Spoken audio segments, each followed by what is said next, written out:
It is a kidnapping, always possible, always feared.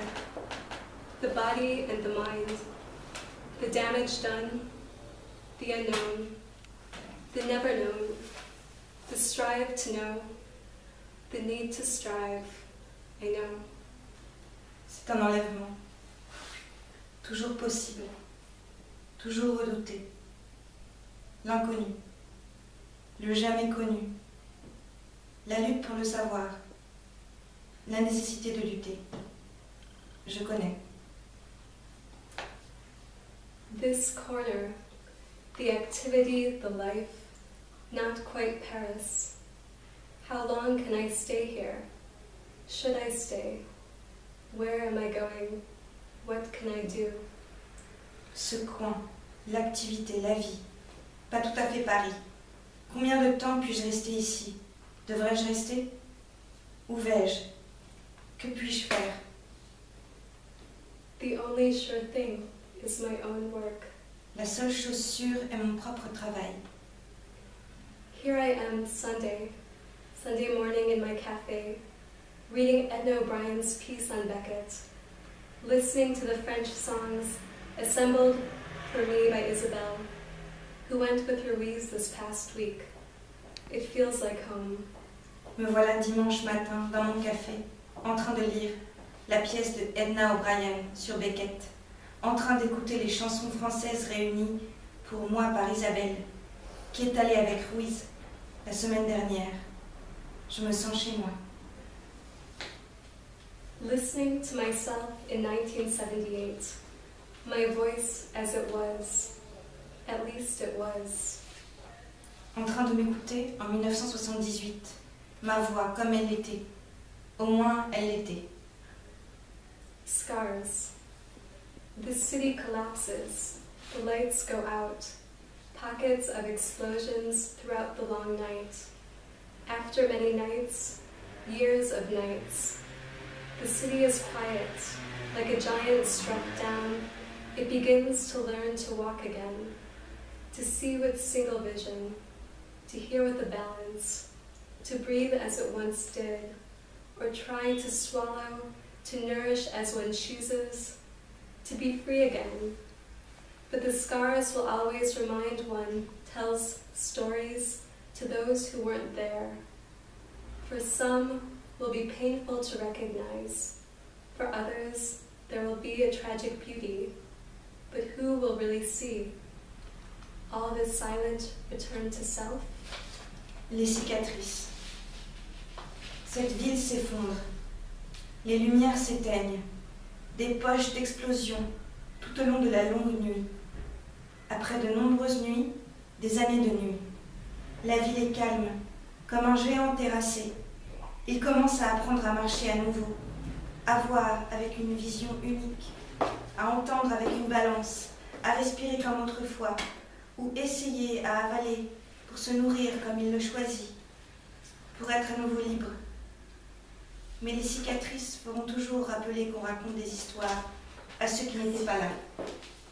Pour certains, seront douloureux à reconnaître. Pour d'autres, il y aura une beauté tragique. Mais qui verra vraiment tout ça? Retour silencieux à soi? Il s'agit de 10 souvenirs de Michael qui me sont présents, mais qui, j'espère, peuvent être présents à d'autres. Je disais tout à l'heure que j'espérais qu'ils étaient partageables.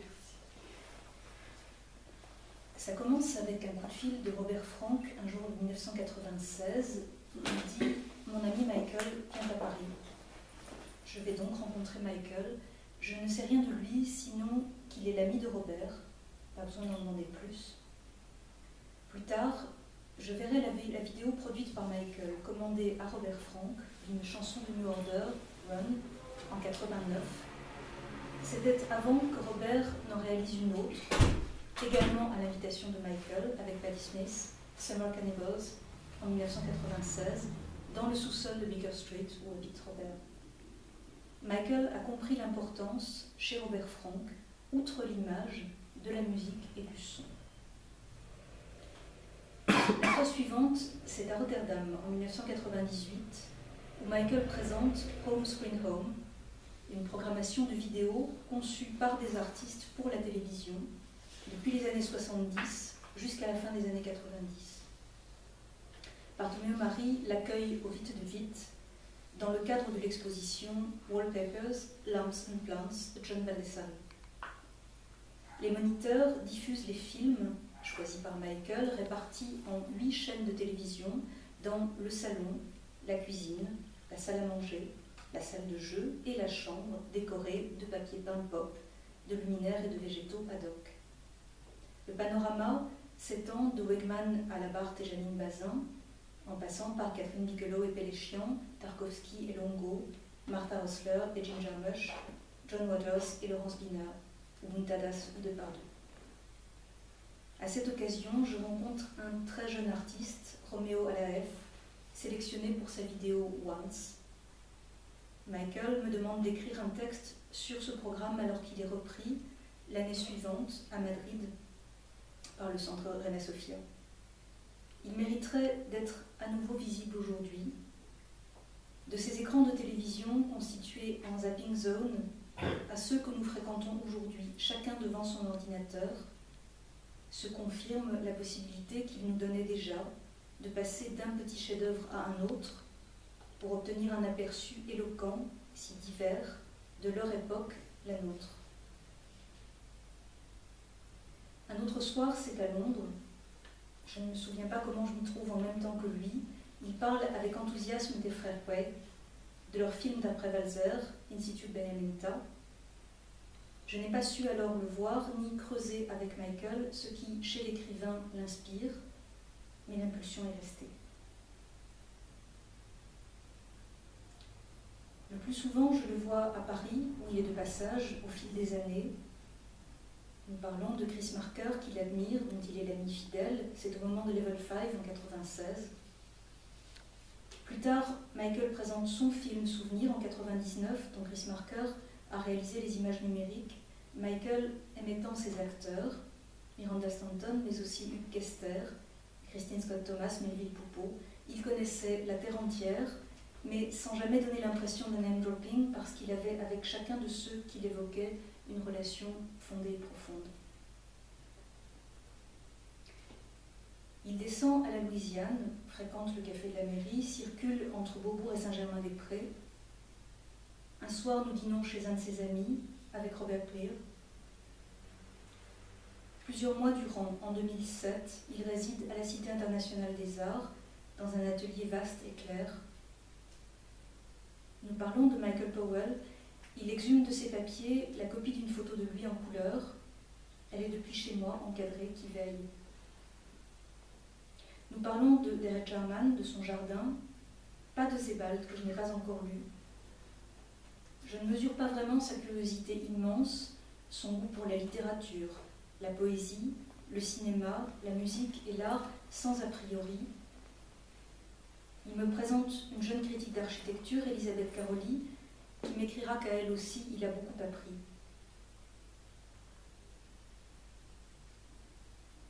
Un jour, nous allons ensemble voir un neurologue pour tenter de comprendre ce qui lui arrive et comment soigner sa maladie. Il cherche, il continue à travailler. Toujours, il parle de ses projets, ceux au long cours qu'il veut faire aboutir, et ces idées nouvelles qui lui viennent au fil des rencontres. Souvent, il cite Emmanuel Riva. Turtle, conçu comme le sanctuaire et la célébration de celui qui avait traversé dans son corps une guerre civile, Turtle devenu un réseau à la fois ouvert et chaotique d'idées, de personnes, de lieux, d'événements divers, mais connectés entre eux, Turtle qui lui survit, le dit assez, le lien c'est lui. Bizarrement, je ne suis plus certaine que nous nous soyons rencontrés à New York. Je crois que si, une seule fois à Chelsea, dans une librairie l'été. Je réalise à présent, lisant son journal sur le site de Turtle, qu'il habitait près de l'Empire State Building. Je vois la statue de Gertrude Stein qu'il a photographiée sous la neige, exactement au pied de la bibliothèque où j'aurais travaillé 6 mois l'an dernier. Il n'a jamais été bien loin. Qu'il organise un Turtle Salon ici ou là, J'essaye d'y participer, songe à une série de turtle tangos qu'il faudrait faire danser. Je lui envoie un texte sur cet homme menant ses chevaux le long d'un fleuve en Chine. Un autre sur les portraits de Balthazar Carlos par Velázquez. J'ignore quel petit garçon a été Michael. En octobre 2011 à Paris, à l'invitation d'Arnaud Lefebvre, dans sa galerie de la rue des Beaux-Arts, j'en lis un autre encore, écrit pour Michael, sur une tempête à New York et le rêve de Walter Benjamin à la New York Public Library. Bien sûr, il n'y a jamais mis les pieds, mais j'y vois si bien, il eût été sauvé. La dernière fois, c'est à Baltimore où je rends visite à Michael en août 2012. Dans la chambre, heureusement fraîche, il n'est que l'ombre de lui-même, mais bien là, ses élans intacts et son courage. Ça se termine avec le très beau portrait fait de lui par Robert Frank, publié dans le premier volume de son journal intermittent, Tal Ouf Tal Ap, chez Steidl en 2010. Michael en était si heureux, il ne sourit pas vraiment, vous regarde, les mains croisées sur sa poitrine, comme s'il allait ouvrir son cœur, c'est lui, sauf que rien ne se termine jamais. Dear Michael, you're still with us. Thank you.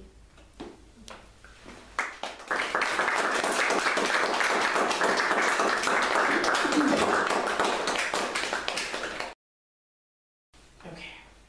When I met Michael, he was already very degraded physically by his disease.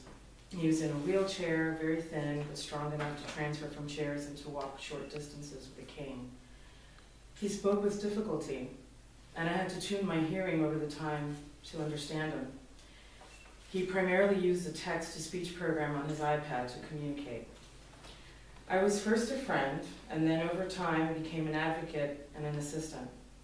I attended most medical appointments in the last few years and became a central hub of contact between the various doctors, therapists, and medical facilities that saw him.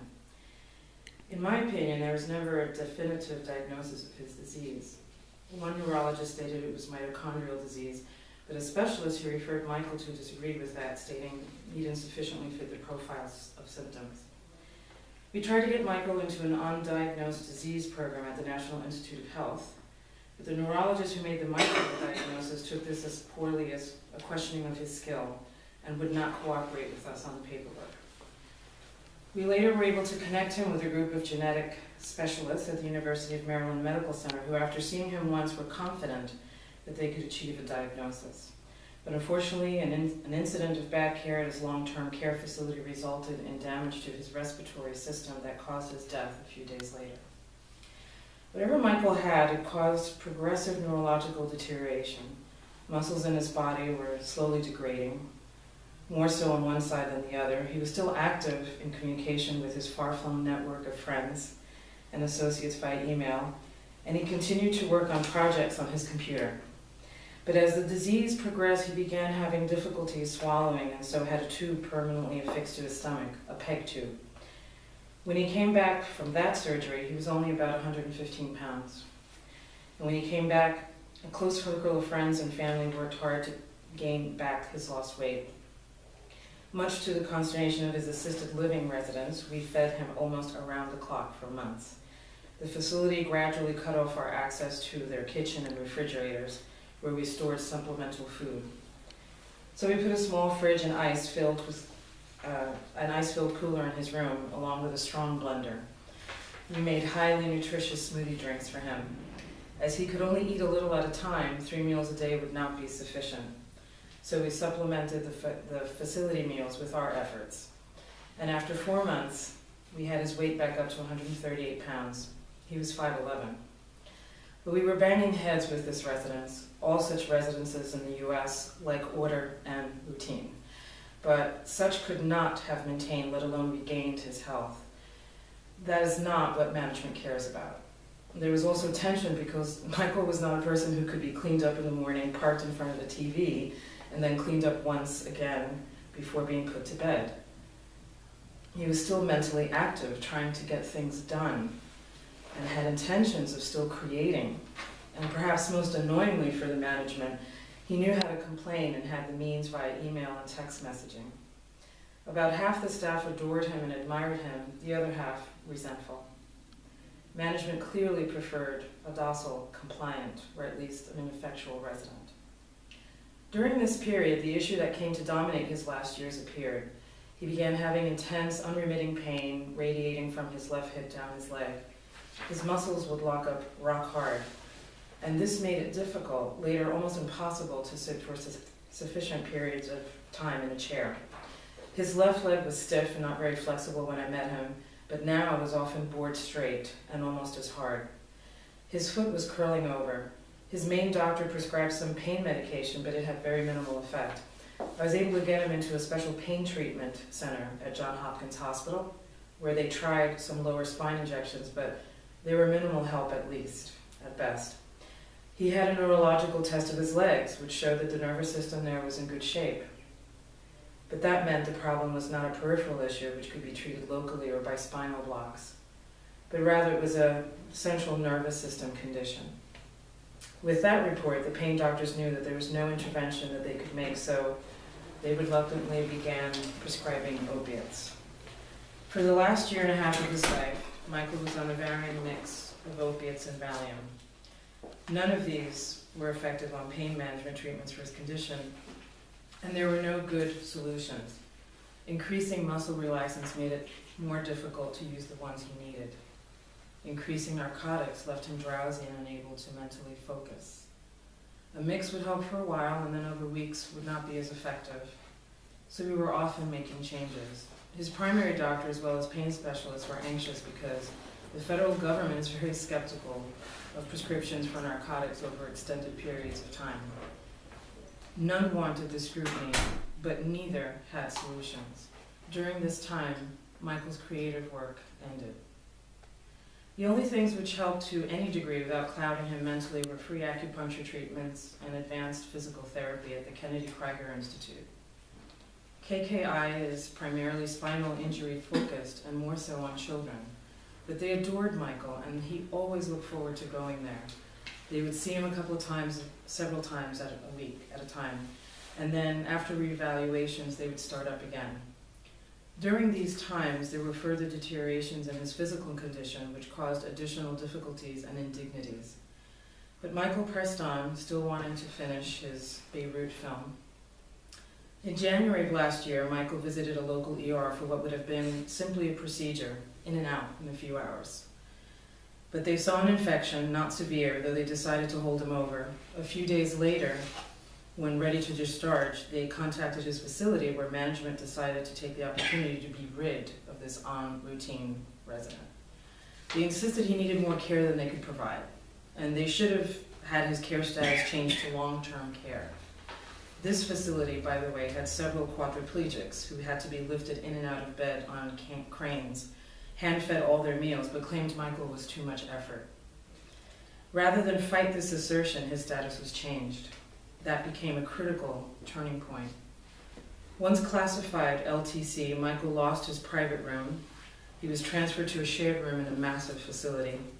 Being classified LTC also meant that he no longer had his own doctor, who had seen him for years. Now he was under the care of the facility doctor, one of a couple of hundred patients, almost all geriatric. We lost the ability to supplement his feedings the way we had been, and in the first 3 weeks, he lost over 20 pounds. He developed double pneumonia, and no one on the staff noticed. I had hallway arguments with staff brandishing printed reports and records in front of them. They were even more resistant than the management at the previous facility. Finally, a former pay assistant and I were able to force him into Johns Hopkins emergency room. Hopkins held him for 3 weeks, and when discharged, he just had to go back. The worst part was that in addition to losing his personal doctor, he also lost the ability to receive therapy at KKI. The way the U.S. healthcare system works, given that he was an LTC, long-term care, the facility was responsible for providing the doctor in any physical therapy. The PT department was caring, but not in a way equivalent to the world-class advanced capacities of KKI, nor were they authorized to be an interventionist. LTC in reality means warehousing a patient, doing as little as possible, and nothing is expected of the person. KKI was focused on helping people to get better, to improve and achieve. Michael was step by step being cut away from adequate, capable care, and this was spiritually devastating to him. After a few months, we were able to get him into what appeared to be a wonderful modern residence. But over time, it became clear that it was a typical long-term care facility, just with modern design and decor. The attitudes were a little different. It utilized a loophole by claiming to be a residence rather than a facility, which meant that it could have less staff. And once again, they liked meek, compliant, elderly people. Someone mentally vigorous whose focus was still on the outside world and who had advanced communication skills, even if he couldn't speak much, was just not who they wanted to have living there. I'll bypass the challenges of dealing with their attitudes and care issues. During this time, last summer and early fall, his condition simply did not improve. He still had unremitting pain. He didn't have even vaguely adequate physical therapy, if any at all. And he was, for the most part, cut off from the doctors who knew him well. The one at KKI would see him, though she wasn't allowed to prescribe him physical therapy. He was in and out of Hopkins Hospital for his problems. In August, he was almost held for 2 weeks as teams of doctors from different specialties saw him. The mitral diagnosis was questioned again, and after much consultation, the decision was made for the pain specialist to back off and assign his care to physical medicine specialists. The pain docs were eager to get away from this record-keeping of long periods of narcotic prescriptions. It sounded like a plan, but the problem was that the physical medicine specialists were unable to get him what they wanted because of his classification, long-term care. Like his doctor at KKI, they could see him, but they didn't have insurance authorization to do anything. I concluded that somehow we had to upgrade his rating, and this was going to be nearly impossible. For under the US healthcare system, it seemed the only way to get him proper care. During September and early October, I explored how we could make this happen. We were finally able to get him to see a genetics specialist at UMMC. They only saw people 2 days a month, and 3 previous appointments had to be postponed because of his hospital stays. He was relieved to hear them say that they believed that they could achieve a proper diagnosis. But his spirit was now suffering as much as his body, and a botched care situation one morning in late October left him in a state where I again was forced to transfer him to an emergency room. This time there was no time to go to Johns Hopkins. He barely made it to the closest hospital. It did not look likely he would recover, and that became more certain after the next day. He had not been conscious since the first night in the hospital. Friends and family were with him, and after 3 days, he passed away quietly, simply. When it became clear he was terminal, I contacted the UMMC team and got instructions on tests that they planned to run. Blood draws were arranged, and on his last day they were sent to different labs. I will finally have the results tomorrow. I have been advised that they are inconclusive. If he had lived, they would have looked at the results and then maybe refocused for the next round of tests. But as it is, whatever was happening to Michael will remain a mystery forever. Quand j'ai fait la connaissance de Michael, sa condition physique était déjà très dégradée à cause de sa maladie. Il était dans un fauteuil roulant, très maigre, mais avec assez de force pour se transporter d'une chaise à une autre et pour marcher un peu avec une canne. Il parlait avec difficulté et je devais faire attention à mon écoute à plusieurs reprises pour le comprendre. Il se servait avant tout d'un texte transcrit en synthèse vocale sur son iPad pour communiquer. J'étais d'abord un ami, puis avec le temps, je me suis fait son avocat et son assistant. Je l'ai accompagné à la plupart de ses visites médicales pendant ces dernières années et suis devenue un point de contact incontournable entre les différents médecins, thérapeutes et établissements médicaux qu'il voyait. Dans mon opinion, il n'y a jamais eu un diagnostic définitif de sa maladie. Un neurologiste déterminait que c'était une maladie mitochondriale. Mais un spécialiste chez qui il a envoyé Michael n'était pas d'accord avec ça. disant qu'il ne correspondait pas assez au type des symptômes. On a essayé de le faire rentrer dans le programme des maladies rares du National Institute of Health, mais le neurologiste qui faisait le diagnostic de mitochondrie a considéré ça tout bonnement comme un problème de dextérité et n'a pas accordé sa signature. Plus tard, on a pu le mettre en relation avec un groupe de spécialistes génétiques à l'Université de Maryland Medical Center qui, après l'avoir vu une fois, était assuré d'arriver à un diagnostic. Mais malheureusement, une négligence médicale dans sa maison de soins de longue durée a provoqué une détérioration de son système respiratoire et a entraîné sa mort quelques jours plus tard. Quoique Michael ait eu, cela a entraîné peu à peu une détérioration neurologique. Ses muscles se dégradaient lentement, plus d'un côté du corps que de l'autre. Il était encore en communication active par email avec son réseau lointain d'amis et de collaborateurs, et il continuait à travailler sur des projets avec son ordinateur. Mais au fur et à mesure du progrès de la maladie, il s'est mis à avoir des difficultés à avaler. Et il a fallu qu'on lui mette un tube dans l'estomac en permanence, une sonde pour s'alimenter. Quand il est revenu de cette opération, il ne pesait plus qu'une 50aine de kilos. Un cercle d'amis proches et sa famille ont travaillé dur pour lui regagner du poids perdu. À la consternation du personnel de la résidence, nous l'avons nourri pratiquement 24 heures sur 24 pendant quelques mois. L'établissement nous a peu à peu coupé l'accès à leur cuisine et à leur frigidaire, où nous entreposions la nourriture en surplus. Du coup, on a placé un petit frigo et une glacière dans sa chambre, et aussi un puissant mixeur. On lui a fait des jus frais très nutritifs. Étant donné qu'il ne pouvait manger qu'un petit peu à la fois, 3 repas par jour ne suffisaient pas. C'est pourquoi on a complété les repas de service grâce à nos efforts. Environ 4 mois plus tard, on a eu son poids remonté à près de 63 kilos. Il faisait 1,80 m. Mais on se heurtait la tête avec la résidence. Toutes les résidences dans ce genre aux États-Unis aiment l'ordre et la routine. Mais ce n'est pas ça qu'on demandait pour maintenir, voire améliorer sa santé. Mais ça n'était pas le problème de la direction. Il y avait aussi de la tension parce que Michael n'était pas quelqu'un dont on pouvait faire la toilette le matin, l'installer devant la télé et puis le toiletter encore une fois avant de le mettre au lit. Il était encore mentalement en possession de ses moyens, s'efforçant de mener à bien les choses, avec l'intention de continuer à créer.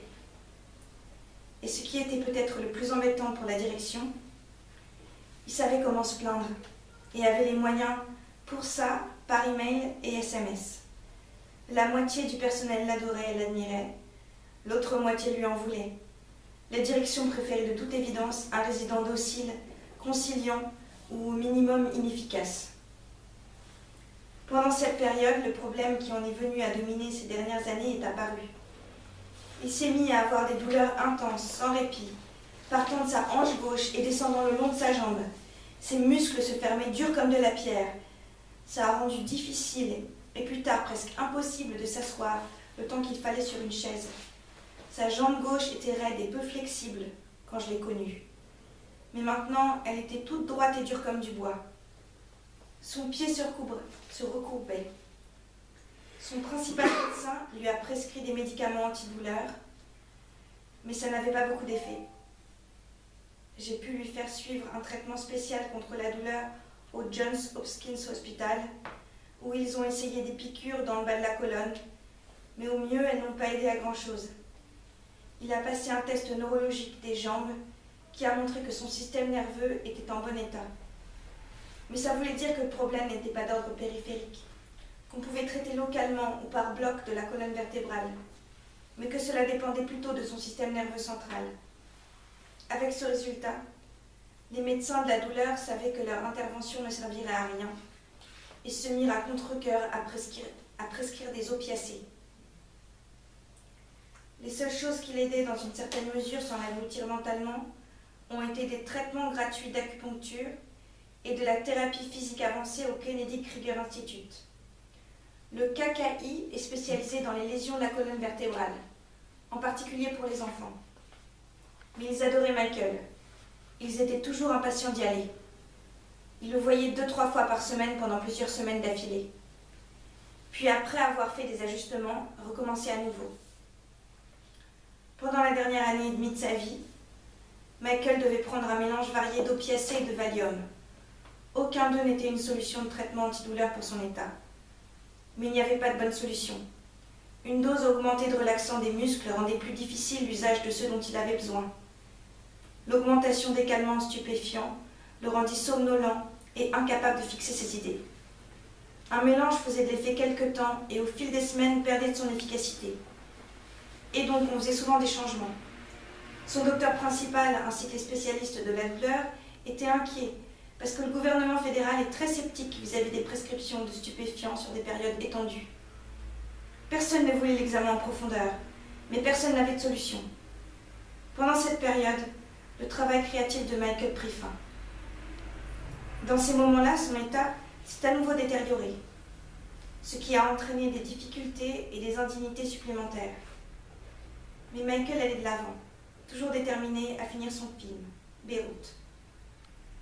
En janvier dernier, Michael s'est rendu aux urgences locales pour ce qui aurait dû être une simple procédure, le temps de quelques heures. Mais ils ont vu une infection pas grave, si bien qu'ils ont décidé de le garder. Quelques jours plus tard, quand ils devaient le laisser sortir, ils ont contacté son établissement de soins, où la direction a décidé de profiter de se débarrasser de ce résident hors routine. Ils ont insisté sur le fait qu'il avait besoin de plus de soins qu'il ne pouvait fournir et que son statut de soins devait être changé pour un statut à long terme. Cet établissement avait plusieurs tétraplégiques qui devaient être montés et descendus du lit sur des chariots et nourris manuellement à chaque repas, mais ce que réclamait Michael était trop d'efforts. Plutôt que de remédier à cela, son statut était changé. On avait atteint un tournant critique. Une fois classé en soins à long terme, Michael a perdu sa chambre individuelle et a été transféré dans une chambre commune dans un énorme établissement médicalisé. Être classé en soins à long terme voulait aussi dire qu'il n'avait plus son propre médecin qu'il avait suivi pendant des années. Il était maintenant sous le soin du médecin de l'établissement. L'un des 200 et quelques patients, presque tous en gériatrie. Nous avons perdu la possibilité de lui donner plus à manger comme on avait fait. Dans les 3 premières semaines à cet endroit, il a perdu plus de 10 kilos, a développé une double pneumonie et pas un membre de l'équipe soignante ne l'a remarqué. J'ai eu des disputes de couloir avec l'équipe en brandissant des rapports imprimés et des résultats d'examen devant eux. Il était encore plus fermé que la direction du précédent établissement. En fin de compte, un ancien assistant personnel rémunéré et moi avons pu le faire entrer de force aux urgences du John Hopkins. Hopkins l'a gardé pendant 3 semaines, mais à sa sortie, il a dû y retourner. La partie la pire fut qu'en plus d'avoir perdu son médecin personnel, il a aussi perdu la possibilité de recevoir une thérapie au KKI. Avec la façon dont le système de soins américain fonctionne, comme il était passé en soins de longue durée, l'établissement médicalisé était responsable de lui fournir un médecin et de la physiothérapie. Le service de physiothérapie était opérationnel, mais il était loin d'avoir les capacités de pointe du KKI. Et il n'était pas non plus autorisé à prendre des initiatives. Le système de soins de longue durée consiste en réalité à entreposer un patient à faire aussi peu que possible dans la mesure où on n'espère rien de la personne. Le KKI avait comme but d'aider les gens à aller mieux, à s'améliorer, à réaliser quelque chose. Michael était petit à petit coupé des soins adaptés à sa situation. C'était spirituellement une catastrophe pour lui. Après quelques mois, on a pu le faire entrer dans ce qui semblait une merveilleuse résidence moderne. Mais avec le temps, il devint évident que c'était un établissement typique de soins de longue durée, mais avec un design et un décor modernes. Les attitudes étaient légèrement différentes. Ils usaient un échappatoire en prétendant être une résidence médicalisée plutôt qu'un établissement médicalisé, pour signifier qu'il pouvait y avoir moins de personnel. Et à nouveau, ils aimaient les gens âgés et doux et conciliants, quelqu'un de vigoureux mentalement dont l'esprit était tourné vers le monde extérieur et qui avait des compétences avancées de communication, même s'il n'était pas capable de parler beaucoup, n'était pas ce qu'il voulait comme habitant. Je vais éviter d'aborder les difficiles questions soulevées par leurs attitudes et les systèmes de soins. À cette période, l'été dernier et le début de l'automne, son état ne s'était pas amélioré. Il y avait toujours des douleurs en permanence. Il n'avait toujours pas de physiothérapie, même vaguement adéquate. Il était pour la plus grande part coupé des médecins qui le connaissaient bien que l'une d'entre eux, au Cacaï, le voyait encore, même si elle n'était pas habilitée à lui prescrire de la physiothérapie. Il faisait des allers-retours au Hopkins Hospital pour ses problèmes. En août, il a eu presque 2 semaines entières de consultation par des équipes de médecins de différentes spécialités. Le diagnostic de mitochondrie s'est à nouveau posé. Après beaucoup de délibération, la décision fut prise pour les médecins de la douleur de laisser la place aux spécialistes de la médecine physique. Les médecins de la douleur souhaitaient vivement ne plus avoir de traces enregistrées de prescription de stupéfiants sur de longues périodes. Ça avait l'air d'un plan préparé à l'avance. Mais le problème était que les spécialistes de médecine physique ne pouvaient pas lui procurer ce qu'il voulait à cause de son classement en soins de longue durée. Comme son médecin au Cacaï, il pouvait le voir, mais n'obtenait pas l'autorisation de l'assurance de faire quoi que ce soit. J'en ai conclu que d'une manière ou d'une autre, il devait augmenter son niveau de cotisation. C'était presque mission impossible. Mais dans le système de santé américain, ça semblait être le seul moyen de lui fournir les soins appropriés. Au mois de septembre et début octobre, j'ai fait des recherches pour savoir comment y parvenir. Finalement, on a réussi à lui faire voir des spécialistes génétiques à l'UNMC. Il ne consulte que 2 jours par mois et 3 rendez-vous précédents ont dû être reportés à cause de séjours à l'hôpital. Il était soulagé de les entendre dire qu'il pensait pouvoir déterminer un diagnostic approprié.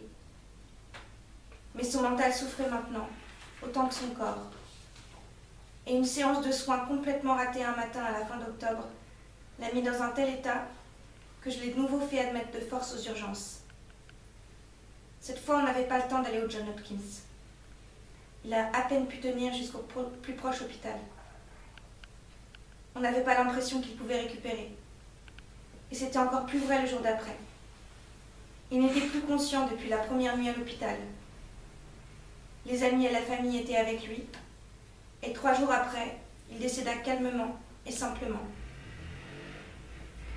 Quand il est devenu évident qu'il était en phase terminale, j'ai contacté l'équipe de l'UNMC, qui m'a indiqué des tests à lui faire passer. On lui a fait des prises de sang qu'on a envoyées à différents laboratoires, le jour même de sa mort. Je vais avoir finalement les résultats demain. D'après ce qu'on m'a dit, elles ne sont pas concluants. S'il avait vécu, il aurait regardé les résultats et puis orienté leur recherche par une autre série de tests. Mais en l'état actuel des choses, tout ce qui est arrivé à Michael restera à jamais un mystère.